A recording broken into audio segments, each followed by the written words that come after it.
Do you know about the practice of Chinese concubines in ancient times? In this video, we'll explore some of the cruel things considered normal for these women.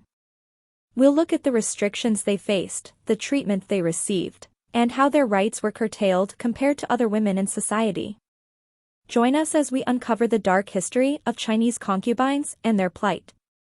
Before China adopted the communist ideology back in 1949, concubinage was an imperial monarchy for centuries and throughout imperial Chinese history.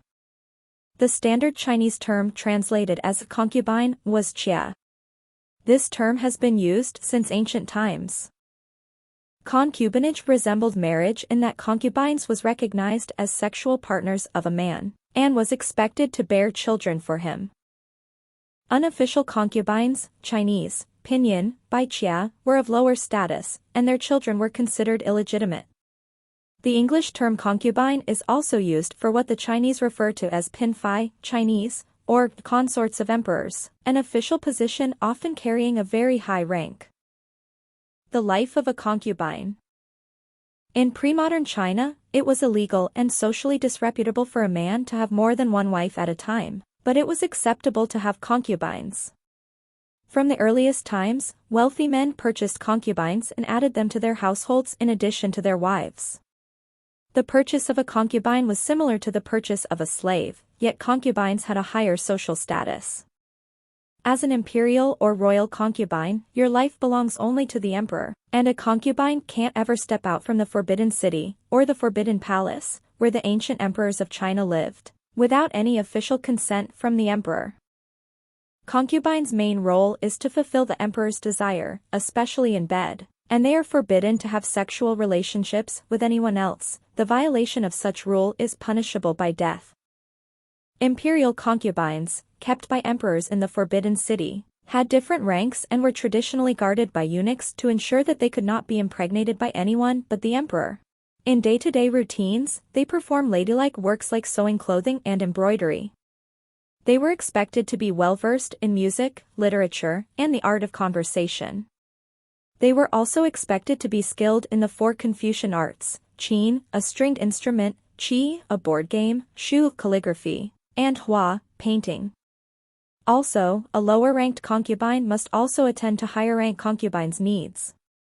Some might need to directly serve and tend to the empress's needs.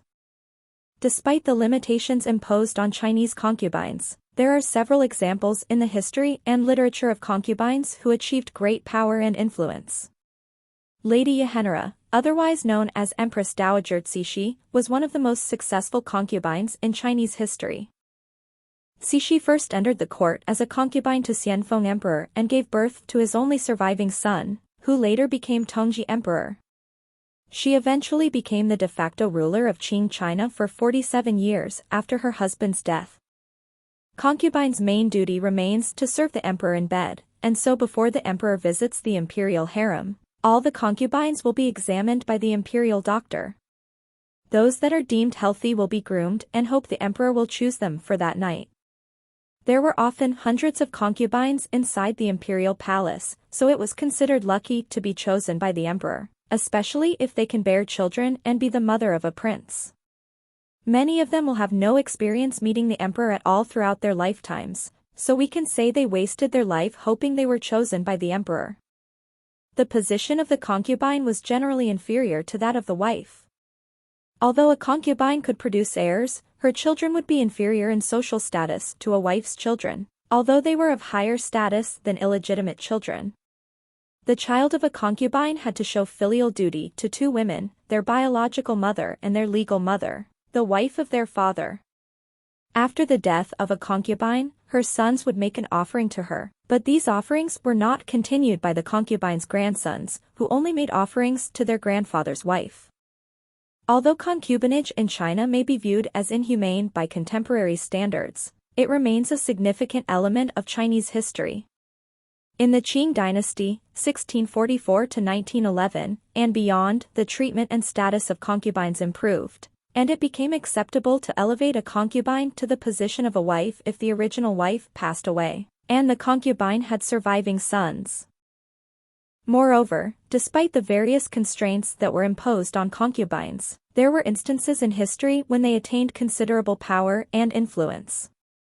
Although modern Chinese law specifically forbids polygamy, many men disregarded these rules and established secondary wives, the modern-day equivalent of concubines in mainland China.